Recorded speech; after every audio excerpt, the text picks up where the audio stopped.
नमस्कार दोस्तों, शिक्षा सारथी के YouTube चैनल पर आप सभी का स्वागत है। दोस्तों, परीक्षा में मेवाड़ से संबंधित बहुत से फैक्ट पूछे जाते हैं, तो मैं आपके सामने आज लेके आया हूँ मेवाड़ से संबंधित सभी प्रकार के प्रश्न जो एक डोज में आपके क्लियर हो जाएंगे। दोस्तों चलो शुरू करते हैं। आज का पहला प्रश्न है, मेवाड़ का आदि पुरुष किसे कहा जाता है? तो मेवाड़ का आदि पुरुष कौन है? बप्पा रावल। मेवाड़ का आदि पुरुष किसे कहा जाता है? बप्पा रावल को कहा जाता है। और दूसरा प्रश्न है अपना, मेवाड़ का चार्ल्स मार्टन किसे कहा जाता है? तो चार्ल्स मार्टन भी किसे कहा जाता है? बप्पा रावल को मेवाड़ का चार्ल्स मार्टन कहा जाता है। चार्ल्स मार्टन के पूछ ले। तीसरा प्रश्न है, मेवाड़ का रक्षक किसे कहा जाता है जिन्होंने मेवाड़ की रक्षा करी थी? दोस्तों भामा शाह है जिन्होंने मेवाड़ की रक्षा करी थी और महाराणा प्रताप को दान दिया था। ठीक है दोस्तों, अगले प्रश्न की ओर बढ़ते हैं। अगला प्रश्न है, मेवाड़ का उद्धारक किसे कहा जाता है? मेवाड़ का उद्धारक किसे कहा जाता है? मेवाड़ का उद्धारक कहा जाता है राणा हम्मीर को। किसको कहा जाता है? राणा हम्मीर को है मेवाड़ का उद्धारक कहा जाता है। अगले प्रश्न की ओर बढ़ते हैं, मेवाड़ की तीसरी आंख किसे कहा जाता है? दोस्तों मेवाड़ की तीसरी आंख कहा जाता है कटारगढ़ को। और कटारगढ़ कहां पे स्थित है? कटारगढ़ कुंभलगढ़ में स्थित है। कहां पे स्थित है कटारगढ़? कटारगढ़ है कुंभलगढ़ के अंदर स्थित है। कुंभलगढ़ की मैं बात करूं तो ये एकमात्र ऐसा किला है जहां पे एक राजा का तो राज तिलक होता है, एक राजा की मृत्यु होती है और एक राजा का जन्म होता है। मैं महाराणा प्रताप की बात करूं तो महाराणा प्रताप का जन्म कहां होता है? कुंभलगढ़ के अंदर होता है। और उदय सिंह का राज तिलक कहां पे होता है? उदय सिंह का राज तिलक भी कहां होता है? कुंभलगढ़ के दुर्ग में होता है। और जो राणा कुंभा ने कुंभलगढ़ का दुर्ग बनाया था, इनके पुत्र उदा के द्वारा हत्या कर दी जाती है। तो एक राजा की मृत्यु भी कहां पे होती है? कुंभलगढ़ के अंदर ही होती है। दोस्तों अगले प्रश्न की ओर बढ़ते हैं।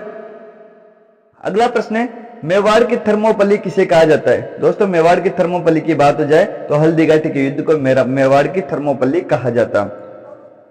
अगले प्रश्न की ओर बढ़ते हैं। अगला प्रश्न है, मेवाड़ का मैराथन किसे कहा जाता है?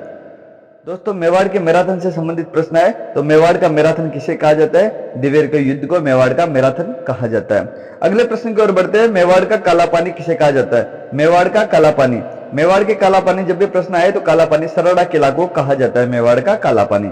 ठीक है। मेवाड़ की वैष्णो देवी किसे कहा जाता है? मेवाड़ की वैष्णो देवी है नीमच माता, जो मेवाड़ की वैष्णो देवी कहलाती है। दोस्तों मेवाड़ के पितृहंता कौन थे? मतलब पितृहंता होते हैं जिन्होंने पिता की हत्या कर शासक बनते, वो पितृहंता कहलाते हैं। तो मेवाड़ के पितृहंता उदा थे जिन्होंने अपने पिता कुंभा की हत्या करी थी। और बताया जाता है कि कुंभा की भी बिजली गिरने के कारण मृत्यु हो गई थी।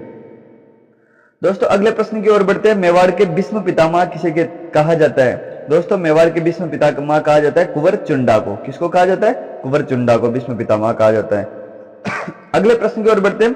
मेवाड़ का हरिद्वार किसे कहा जाता है? मेवाड़ का हरिद्वार कहा जाता है मातृकुंडिया धाम को। किसको कहा जाता है? मातृकुंडिया धाम। इसको क्या कहा जाता है? मेवाड़ का हरिद्वार। अगले प्रश्न की ओर बढ़ते हैं। मेवाड़ का ताजमहल किसे कहा जाता है? मेवाड़ का ताजमहल जगमंदिर को कहा जाता है। बताया जाता है कि शाहजहां को इसी मंदिर में शरण मिली थी और शरण में मिलने के बाद में जब शाहजहां ने जगमंदिर को देखा तो फिर इनको ताजमहल बनाने की प्रेरणाएं इसी मंदिर से मिलती है। और जग मंदिर कहां पे स्थित है? पिछोला झील के अंदर स्थित है। पिछोला झील कहां पे स्थित है? उदयपुर के अंदर स्थित है। अगले प्रश्न की ओर बढ़ते हैं। मेवाड़ का राजवंश की कुलदेवी, बहुत सी बार एग्जामों में प्रश्न आता है कि कुलदेवी कौन है? बाण माता है। मेवाड़ के राजवंशों की कुलदेवी कौन है? बाण माता है। ठीक है दोस्तों, अगला प्रश्न है, मेवाड़ की शरण स्थली का, जब भी मेवाड़ पर संकट आता था तो राजा स्वयं के रक्षार्थ कहां पे चले जाते थे? कुंभलगढ़ के फोर्ट में चले जाते थे। अभी उदय सिंह के बारे में आपने पढ़ा होगा। जब उदय सिंह पर हमला होता है या उदय सिंह पर आक्रमण होता है तो उदय सिंह चित्तौड़गढ़ के फोर्ट को छोड़कर कुंभलगढ़ के फोर्ट में चले जाते हैं। ठीक है दोस्तों, मेवाड़ से संबंधित फैक्ट कैसे लगे? और ऐसा ही डोज अगर आपको एक और चाहिए तो हम एक और मारवाड़ से संबंधित डोज बना देंगे। तो ऐसे छोटे छोटे डोज जो एग्जाम से संबंधित बहुत ही इंपॉर्टेंट है। अगर ये डोज आपको पसंद आयो तो ज्वाइन शिक्षा सारथी नाउ, तो शिक्षा सारथी को ज्वाइन करो।